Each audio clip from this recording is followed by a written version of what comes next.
ನಮಸ್ಕಾರ ವೀಕ್ಷಕರೇ.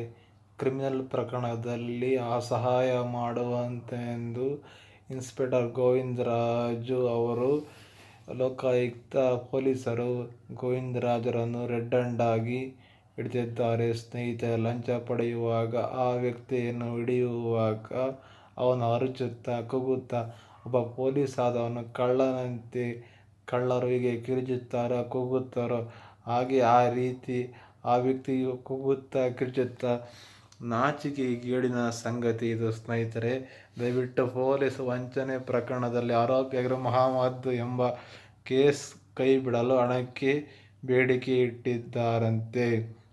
ಇದರಂತೆ 5 ಲಕ್ಷ ರೂಪಾಯಿ ಡಿಮ್ಯಾಂಡ್ ಮಾಡಿ ಮೊದಲು 1 ಲಕ್ಷ ರೂಪಾಯಿ ಅಡ್ವಾನ್ಸ್ ಆಗಿ ಪಡೆದುಕೊಂಡಿದ್ದ ಇನ್ಸ್ಪೆಕ್ಟರ್ ಗೋವಿಂದರಾಜು ಇನ್ನು ಉಳಿದ ಹಣವನ್ನು 4 ಲಕ್ಷ ರೂಪಾಯಿಗಳನ್ನು ಪಡೆಯಲು ನಿನ್ನೆ ಮೈಸೂರು ರಸ್ತೆಗೆ ಶಿರಸಿ ಸರ್ಕಲ್ ಬಳಿ CAR ಗ್ರೌಂಡ್ಗೆ ಬಂದಂತಹ ಲೋಕಾಯುಕ್ತ SP ಶಿವಪ್ರಕಾಶ್ ಅವರ ತಂಡ ಇನ್ಸ್ಪೆಕ್ಟರ್ ಮೇಲೆ ದಾಳಿ ಮಾಡಿ ವಶಕ್ಕೆ ಪಡೆದಿದ್ದಾರೆ.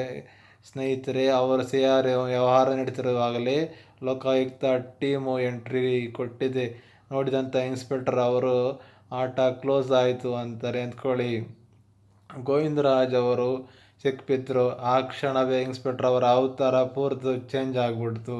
ಅಷ್ಟೊತ್ತಿನವರೆಗೂ ಗತ್ತಿನಲ್ಲಿದ್ದಂಥ ಇನ್ಸ್ಪೆಕ್ಟರ್ ಗತ್ತು ಗಾಂಭೀರ್ಯದಿಂದ ಕಾಕಿಯಲ್ಲಿದ್ದ ಚೀರಾಡುತ್ತಾ ಕೂಗಾಡುತ್ತಾ ಕಾಕಿಯಲ್ಲಿ ಇದ್ರ. ಸ್ನೇಹಿತರೆ, ಆಗ ಆ ಇನ್ಸ್ಪೆಕ್ಟರ್ ಮಾಡುವ ಇತರ ಸರ್ಕಾರ ದುರಾಚಾರ, ಅನಾಚಾರ, ಅಕ್ರಮ ಎಲ್ಲ ಮಾಡುತ್ತಾ ಕೋಟೆ ಕಾಯ ಕೊತ್ವಾಲನೇ ಕಳ್ಳನಾದರೆ ಯಾರನ್ನು ದೂರಬೇಕು ನಾವು? ನಮ್ಮ ಪ್ರಜಾಪ್ರಭುತ್ವ ಏನು ಮಾಡ್ತಾ ಇದೆ? ನಮ್ಮ ಗೃಹ ಮಂತ್ರಿಗಳು ಏನು ಮಾಡ್ತಾ ಇದ್ದಾರೆ?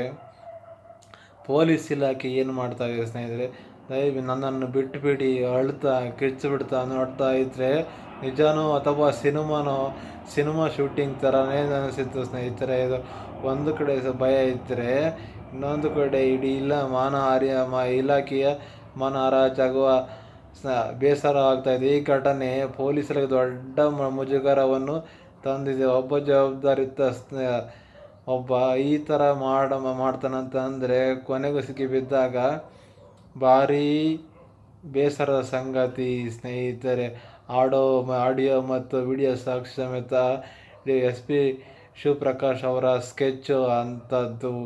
ಇನ್ಸ್ಪೆಕ್ಟರ್ ಅವರು ಗೋವಿಂದರಾಜ್ ಪುರಾಣ ಇಡೀ ರಾಜ್ಯಾದ್ಯಂತ ಸಖತ್ತಾಗಿ ಚರ್ಚೆ ಆಗ್ತಾ ಇದೆ. ಯಾಕಪ್ಪ ಅಂತಂದರೆ ಲಂಚ ಕೊಡೋ ಧೈರ್ಯ ಸಿಕ್ಕಿಬಿದ್ದಾಗ ಇಲ್ವಲ್ಲ ಅಂತ ಜನರು ಆಡಿಕೊಳ್ತಾ ಇದ್ದಾರೆ. ಹಾಗೆ ಲಂಚ ತೆಗೆದುವಾಗ ಗತ್ತು ಗಂಭೀರ ಇರುವುದು, ಲಂಚ ಸಿಕ್ಕಿಬಿದ್ದಾಗ ಯಾಕೆ ಇಲ್ವೋ ಗೊತ್ತಾಗ್ತಾ ಇಲ್ಲ. ಅದೇನೇ ಆಗಲಿ ಸ್ನೇಹಿತರೆ, ಈಗ ಕೋರ್ಟಿಗೆ ಪ್ರೊಡ್ಯೂಸ್ ಮಾಡಲು ಮುಂದೆ ಏನಾಗುತ್ತೆ ಅಂತ ಅಪ್ಡೇಟ್ ತಿಳಿಸ್ತೇನೆ. ದಯವಿಟ್ಟು ನೀವು ನಮ್ಮ ಚಾನಲ್ ಸಬ್ಸ್ಕ್ರೈಬ್ ಮಾಡಿಲ್ಲ ಅಂದರೆ ದಯವಿಟ್ಟು ಸಬ್ಸ್ಕ್ರೈಬ್ ಮಾಡಿ, ಹಾಗೆ ಸಪೋರ್ಟ್ ಮಾಡ್ತಾಯಿರಿ ಸ್ನೇಹಿತರೆ. ನಮಸ್ಕಾರ. ಇಂಥ ಸರ್ಕಾರ ನಮಗೆ ಬೇಕಾ, ಇಂಥ ಅಧಿಕಾರಿಗಳು ಬೇಕಾ ಎಂದು ಕಮೆಂಟ್ ಮಾಡಿ ಸ್ನೇಹಿತರೆ, ದಯವಿಟ್ಟು.